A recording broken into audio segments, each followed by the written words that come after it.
अस्सलाम वालेकुम रहमतुल्लाह। अमजद साहब है, इन्होंने पूछा है कि एयरपोर्ट पे सामान के हवाले से क्या एहतियातें हैं ये बता दे। देखिए ये पहले ऑलरेडी भी हम डिस्कस कर चुके हैं, मुख्तलिफ वीडियोज़ में जो है थोड़ा थोड़ा हम इनको डिस्कस कर चुके हैं कि एयरपोर्ट पे अपने सामान के हवाले से क्या एहतियातें करनी है, जनरली एयरपोर्ट पर आपने क्या एहतियातें करनी है, फ़्लाइट के दौरान आपने क्या एहतियातें करनी है। बहरकैफ मैं आपको शॉर्ट सा बता देता हूँ कि सामान के हवाले से जो एयरपोर्ट पर आपने एहतियातें करनी है, सबसे पहले तो आपने ये देखना है कि आपकी एयरलाइन कौन सी है। ठीक है, उस एयरलाइन ने आपको कितना वेट ले जाने की परमिशन दी है वो लिखा होता है वॉचर वगैरह पे, वो आपने अच्छे से तसल्ली कर लेनी है, किसी गलत फहमी में नहीं रहना। फर्ज करें यहाँ पाकिस्तान से उम्रे के लिए जा रहे हैं, आपने पहले एयरलाइन देखनी मेरी कौन सी है और उस एयरलाइन ने कितना वजन मुझे इजाज़त दी है कि मैं लेके जा सकता हूँ, वो आपने चेक कर लेना अच्छे से तसल्ली से। आप वजन वहाँ पे जो जमा करवाएंगे वो कितना होगा, और जो आप हैंड कैरी यानी हाथ में जो बैग लेके आपने जाना है, जो जहाज़ के अंदर भी आप अपने साथ लेके जा सकते हैं, उसमें कितना वजन अलाउड है, वो नॉर्मली 6-7 किलो ही होता है। बहरहाल आपने एयरलाइन चेक कर लेनी कि आपकी एयरलाइन कौन सी है, कितने वेट की उसने आपको परमिशन दी है। ये आप ऑनलाइन भी चेक कर सकते हैं, कोई बड़ा इशू नहीं है। पहली बात तो ये। दूसरी बात ये है कि अगर आपको डाउट है, आपको शक है कि आपका वजन जो है वो थोड़ा ज्यादा है, सामान जो है उसका वजन थोड़ा आपको ज्यादा महसूस हो रहा है या वैसे आपको फील हो रहा है कि वजन काफी ज्यादा है, तो आपने घर से ही वजन को मैयर लाजमी करना है, जरूर करना है, जरूर करना है। एयरपोर्ट पे जाके नहीं करना, वहां पे परेशानी खुदा ना खासा हो सकती है, और वहां पे परेशानी होगी तो फिर वो सामान निकाल के आपका फेंकेंगे, आप लड़ेंगे, 100 मसाइल वहां पे हो सकते हैं। इसीलिए आपने घर से ही अपना सामान, एक कांटा सा मिल जाता है वजन मैयर करने वाला, उससे आप अपना वजन मैयर करें, बल्कि वो आप साथ भी लेके जाएं, क्योंकि वहां जाके भी उसकी आपको जरूरत पड़ेगी। और वहां से जब आपने खजूरें और बाकी सामान और वापसी के लिए आपने सारे मामला जब देखने, तो वहां पर भी आपको वजन मैयर करना पड़ेगा, याद रखिएगा। तीसरी बात यह है कि आपने जो सामान लेके जाना है उसमें कोई भी ऐसी चीज नहीं होनी चाहिए जो सस्पिशियस हो, जो आपके लिए कहीं पे भी परेशानी का सबब बन सके। और बिलखसूस कोई देसी दवाई नहीं होनी चाहिए, कोई देसी खुराक, जैसा कि लोग कशकाश की पंजीरी और फलां ऐसी कोई खुराक नहीं लेके जानी है। आपने बिलखसूस ये चीज़ देख लेनी कि आपके सामान के अंदर कोई मेडिसिन तो नहीं है।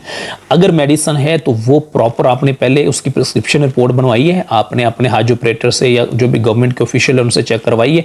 उसके बाद गवर्नमेंट की ही थैली में गवर्नमेंट की सील के साथ जो ऊपर स्टिकर लगाते हैं, क्या प्रॉपर वो उस तरह पैक हुई है। अगर आप हज के सफर पे जा रहे हैं, हज पे जा रहे हैं, तो वो तो डेफिनेटली आपको फिर वहीं से हज कैंप से ये कर देते हैं। और अगर आप उम्रे से कर रहे हैं तो फिर आपको कोई करके नहीं देगा, आपने खुद सारा प्रोसेस करवाना होता है। ठीक है, ये आपने देख लेना। कोई अगर बड़ी जरूरी मेडिसिन है तो उसकी भी आपने प्रोसेस के थ्रू, क्योंकि processes with the passage of time बदलते रहते हैं, जो भी उनके रूल्स हैं वो बदलते रहते हैं, इसलिए जो जब आप जा रहे हैं उस वक्त जो प्रोसेस है उसको आपने फॉलो करना और मेडिसिन का आपने ये करवाना है। नेक्स्ट पॉइंट ये है कि वहां सऊदी अरेबिया में रहने वाले और यहाँ पे रहने वाले समटाइम कुछ रिश्तेदार, कुछ दोस्त अब आपसे फरमाइश कर देते हैं। फरमाइश ये करते हैं कि जो हमारे लिए पाकिस्तान से कुछ लेते आए, ठीक है, यहाँ से कोई मिठाई लेते जाएं, या यहाँ से जो है पंजीरी बनवा के लेते जाएं, यहाँ से देसी घी की फलां खुराक लेते हैं, या देसी दवाइयाँ मिलती हैं फलां चीज़ हमारे। तो कोशिश करें कोई भी चीज़ इस तरह की कैरी ना। मिठाई लेके जाना मना नहीं, आप लेके जा सकते हैं, लेकिन क्या वहाँ से पाकिस्तानी मिठाई नहीं मिलती है? जो बंदा कह रहा है कि वहाँ से मेडिसिन लेके आओ, क्या वहाँ से मेडिसिन नहीं मिलती है? वहाँ से तो अच्छी क्वालिटी की मेडिसिन मिलती है, बेहतर मेडिसिन मिलती है, बेहतर डॉक्टर हैं, बेहतर फार्मेसीज हैं, तो फिर वो यहाँ से मेडिसिन क्यों मंगवा रहे हैं? यहाँ से देसी मेडिसिन की उनको क्यों जरूरत पड़ गई है? इन चीजों से आपने अवॉइड करना है। आपके वजन में, आपके सामान में, आपके बैग में ये चीजें नहीं होनी चाहिए। ये बात ज़हन में रखें। कोई कितना भी करीबी है, कितना भी जानने वाला है, कितना भी अच्छा दोस्त है, कितना भी करीबी रिश्तेदार है, आपको बार बार कॉल करके कह रहा है जी मेरी फलां मेडिसिन जरा हमारे घर से पकड़ते लाना या फलां बंदे से पकड़ दे। आपको क्या पता कि उस मेडिसिन में क्या है, उसमें कौन कौन सी मेडिसिन है? क्या आप डॉक्टर हैं? हर बंदा डॉक्टर तो नहीं होता। क्या आपने किसी डॉक्टर से चेक करवा लिया उसको? बच्चे ऐसे काम से, खुदा ऐसी चीज़ों से बच्चे, वहाँ पे परेशानी हो सकती है। सऊदी अरेबियंस के रूल्स बहुत स्ट्रिक्ट है। यहाँ वाला माहौल नहीं है कि खुदा ना खासा आप कहीं फंस गए तो यहाँ तो किसी कि आप कॉल करवा के सिफारिश पे बंदा बाहर आ जाता है। वहां ये रूल नहीं है, याद रखिएगा। इसलिए आपके सामान में ऐसी कोई भी चीज नहीं होनी चाहिए, और किसी का सामान आपने इस तरह नहीं लेके जाना कि फलां बैग एक छोटा सा जरा साथ लेते जाइएगा, 2 किलो का, उस बैग में क्या है आपने पहले पूछना है। अगली बात यह कि आपके सामान में कोई ऐसा बैग या कोई ऐसा सामान नहीं होना चाहिए जो आपने खुद चेक ना किया हो। समटाइम ऐसा होता है जी हमारा छोटा सा एक शॉपर है, साथ लेते जाएं, छोटा सा एक बैग है, सील्ड है, बंद है, जरा साथ लेते जाएं, फलां को वहां पे देना है, हमारा जानने वाला रहता है। ऐसा काम नहीं करना। कोई भी ऐसी चीज नहीं आपके बैग में होनी चाहिए जो आपकी नजरों से खुद ना गुजरी हुई हो। किसी कोने खुदरे में भी कोई ऐसी चीज, कोई ऐसा शॉपर, कोई ऐसा बैग नहीं होना चाहिए, याद रखिएगा। आपके बैग में कोई ऐसी चीज नहीं होनी चाहिए जो आपने खुद चेक ना की हुई हो।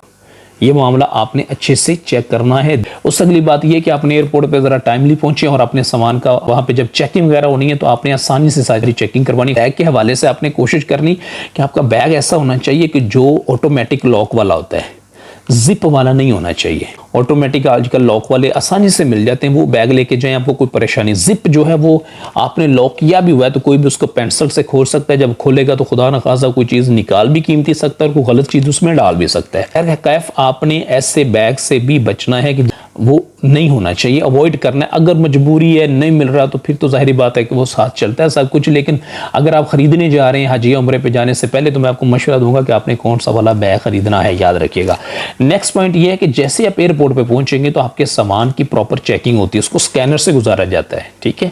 तो जैसे स्कैनर से गुजारा जाएगा, खुदा न खासा अगर आपसे वो कहते हैं वहां पे कि इसको खोल लें या वो खोल देते हैं, उसको प्रॉपर एक एक चीज कहते हैं निकाल के हमें दिखाएं, तो आपने उनके साथ कोऑपरेट करना है, क्योंकि आपने तो कुछ गलत चीज रखी नहीं है, आपने तो कोई गलत चीज बैग में नहीं रखी हुई ना। एयरपोर्ट वालों की जो सिक्योरिटी वाले उनकी रिस्पॉन्सिबिलिटी होती है कि वो हर चीज को जो है वो हर जाविये से चेक करते हैं। अगर वो कहते भी हैं कि भाई खोलें तो आप खोल दें, अगर वो कहते हैं एक एक चीज निकाल लें आप फिर भी निकाल दें, मगर उनके साथ ताउन आपने करना है। वहां बहस करना, लड़ना, मैं फलां एमएनए का रिश्तेदार हूं, फलां का हूं, ऐसी कोई बात नहीं करनी। आप मुकद्दस सफर पे जा रहे हैं, इसलिए वहां पे आपने बैग को खोलना है, जैसे वो कहेंगे उसके अकॉर्डिंग आपने सब कुछ करना है। नेक्स्ट ये है कि वहां पे आपने बैग को रैप भी करवाना है। जाते हुए बैग की रैपिंग जरूरी है, रैपिंग के बगैर आपका सामान जमा नहीं होना, आपने प्रॉपर उसको रैप करवाना है अपने सामान को, याद रखिएगा। प्रॉपर रैप शेप करवाने के बाद आपने अपना बैग वहां पे जमा करवाना है, उसके ऊपर वो स्टिकर वगैरह लगा देंगे और आपको उसके स्टिकर्स कुछ दे भी देंगे, तो वो उसके अकॉर्डिंग फिर वहां पे जाके आप उसको वसूल भी करेंगे। नेक्स्ट पॉइंट ये है कि जैसे आप एयरपोर्ट पे वेटिंग एरिया में बैठे होंगे, हो सकता है कोई जो अननोन बंदा आपसे कि भाई ये मेरा बैग पड़ा, जरा इसका ख्याल करना, भी आपके साथ ही इसी एयरलाइन में जा रहा हूं तो मैं जरा वॉशरूम जा रहा हूं या फलां जगह जा रहा हूं, थोड़ी देर बाद आता हूं, आपने इस तरह की कोई जिम्मेदारी नहीं उठानी है, याद रखिएगा। एयरपोर्ट पे किसी का बैग पड़ा है, किसी का सामान पड़ा है, कोई आपसे कहता है कि इसका ख्याल रखना या अपने पास रख लो, आपने कोशिश करनी है। अगर आप उसको नहीं जानते हो आपने अवॉइड ही करना है। आप किसी बंदे को जानते ही नहीं है, वो आपके पास बैग रख के चला जाता है, खुदा न खासा उस बैग में से कोई गलत चीज वहीं पे बरामद हो जाती है, या आपकी फ्लाइट का टाइम हो गया, अब आपने अंदर जाना है तो आप क्या करेंगे, उसका तो उठा के अंदर नहीं लेके जाना। और अगर आप अंदर ले जाते हैं और वहां पे कोई प्रॉब्लम हो जाती है तो कौन जिम्मेदार है? ऐसा कोई रिस्क आपने नहीं लेना, ये बात आपने याद रखनी है। कोई भी सामान, कोई भी चीज़ किसी की भी एयरपोर्ट के ऊपर आपको कोई कहे भाई इसका ख्याल रखना या वैसे अपने पास रखना या अपने हैंड कैरी के अंदर रख लें, मैं जहाज़ के अंदर जब बैठेंगे मैं आपसे ले लूँगा, अपने ऐसी जिम्मेदारी नहीं लेनी, बिल्कुल भी नहीं लेनी। मैंने आपको बार बार कहा है कि कोई भी ऐसी चीज़ आपके बैग में, आपके हैंड कैरी में या जो आपने जमा करवाया उसमें नहीं होनी चाहिए जो आपकी नज़रों से ना गुजरी हो। और नेक्स्ट पॉइंट ये है कि जो आपका हैंड कैरी है उसके अंदर चाकू, कोई छुरी, कोई ब्लेड, कोई ऐसी चीज़ नहीं होनी चाहिए, ये अलाउड नहीं है। कोई रेजर वगैरह या कुछ ऐसी चीज़ें अगर आप साथ लेके जाना चाहते भी हैं तो वो आपने एक थैली में बंद करके अच्छे से उसको आपने अपना जो सामान वहां पे जमा करवाया है उसमें रखना है। तो साथ आप लेके जा रहे हैं, हैंड कैरी उसके अंदर परमिशन नहीं होती है, आपने वहां पे नहीं रखना, ये बात आपने याद रखनी है। नेक्स्ट पॉइंट ये कि जब आप जहाज के अंदर बैठेंगे तो आपने अपने हैंड कैरी को, जहां पे आपकी सीट होगी उसके ऊपर वो एरिया दिया होता है, वो आपने वहीं पे ही अपना हैंड कैरी रखना है। हज के दिनों में वहां पे लड़ते हैं लोग, मतलब कोई आके किसी की जगह पे अपना बैग ठूंस के चला जाता है तो वो बाद में फिर जिसकी सीट होती है वो फिर परेशान होता है, ठीक है। तो वो मैंने देखा है लोग निकाल के नीचे रख देते हैं, अपना ऊपर रखते हैं, तो उसको पता चलता है वो आके फिर लड़ रहा होता है। तो इस तरह के मामलात हो जाते हैं सम टाइम। इन चीज़ों का भी आपने ख्याल रखना है कि आपका डिजर्विंग राइट है, आपने पेमेंट दी हुई है, आपने बुकिंग करवाई हुई है, आपने अपनी जगह लेनी ही लेनी है। कोई बंदा आपसे बहस करे, लड़ने की कोशिश करे तो आपने किसी से नहीं लड़ना, आप मुकद्दस सफ़र पे जा रहे हैं, अभी तो उसकी शुरुआत हो रही है, आपने एहराम बांधा हुआ है, किसी से लड़ना नहीं। आपने आप वहाँ स्टाफ के पास जाना है, जहाज़ का जो स्टाफ है उसके पास जाके उनसे रिक्वेस्ट करनी है, सर ये मेरा बोर्डिंग कार्ड है, ये मेरी सीट का नंबर है, तो ये मेरा हैंड कैरी मैंने रखना है, काइंडली वो जो है आप इसको मुझे खाली करवा के दें। तो वो करवा के देते हैं, उनकी जिम्मेदारी होती है, कोई इशू नहीं है। आपने खुद किसी से जंग नहीं करनी, किसी से लड़ाई नहीं करनी, किसी से बदतमीजी नहीं करनी, कोई जुमलों का तबादला नहीं वहाँ पर शुरू कर देना। आप एहराम की हालत में, और अभी तो इब्तिदा हो रही है, वहाँ तो भी बड़े मसाइल होने, बड़ी चीज़ें होनी जो आपने देखनी है, और बहुत सारे मामलात को आपने खुद देखना है। तो इसलिए यहाँ पे भी आपने रिलैक्स रहना है। नेक्स्ट पॉइंट ये कि जैसे आप जद्दा एयरपोर्ट पे उतरेंगे तो वहाँ पे आपको बसेस के जरिए अंदर लेके जाएंगे, तो उसके बाद कन्वेयर बेल्ट पे आपका सामान आए तो फौरन ट्रॉली लेके आए और अपना सामान आप वहाँ से निकालें, और वहाँ से आपने एयरपोर्ट के बाहर आके जब बैठना है तो हो सकता है यहाँ पे आपको आधा घंटा, 1 घंटा, 2 घंटे हो सकता है बैठना पड़े। जो इकोनॉमी क्लास में लोग जा रहे होते हैं उनकी बसेस जो अपनी उसी तरह की फिर देती हैं कि क्योंकि 3-3 फ्लाइट्स के लोग 70-70 एक बस में उन्होंने लेके जाने होते हैं, तो हो सकता है आपको घंटा वेट करना पड़े, आधा घंटा वेट करना पड़े। समटाइम जल्दी ले जाते हैं, समटाइम 3-3 घंटे भी लग जाते हैं। तो आपने वहां पे सब्र से, तहम्मुल से वक्त को गुजारना है। और दूसरी बात है कि आपने वहां बसेस में अपना सामान अपने हाथों से खुद रखना है, खुद या रखवाना है ख्याल से। कोई बैग वहां पे रह ना जाए, आगे पीछे ना हो जाए। आपका कीमती सामान होता है, अल्लाह ना करे एक बैग भी वहां पे रह जाता है, आगे पीछे हो जाता है और आप मक्का पहुंच जाते हो तो फिर वापसी पे आपको चांसेस ही नहीं है कि आप वहां पे मिल सके। मक्का मुकरमा जैसे आप पहुंचेंगे, आप बसेस से सामान उतार के नीचे रख दिया जाएगा, तो आपने खुद लेके अंदर जाना है। वेटिंग एरिया में रखें, तसल्ली से बैठें, आराम से बैठें, ठीक है। रिसेप्शनिस्ट से बात करें, उनको अपना वॉचर दिखाएं होटल का, रूम्स वगैरह की वो जो डिटेल से निकालने में उसको हो सकता है 10-20 मिनट लग जाए, डिपेंड करता है वहाँ रश कितने होटल के अंदर। सम टाइम 4-4 फ्लाइट सही होती हैं और वहाँ सारी बसेस आ रही होती हैं फ्रीक्वेंटली, और रश बहुत ज़्यादा होता है, सीज़न के हिसाब से होता है। रमज़ान में बहुत रश होता है, हज के दिनों में हाजी बार बार जा रहे होते हैं, बहुत रश होता है। तो ये सीज़न पे डिपेंड करता है कि कौन सा सीज़न है, कौन सा महीना है, कितना रश है। तो अगर बहुत ज़्यादा रश है तो आप वेटिंग एरिया में तसल्ली से कोई 10-20 मिनट बैठें।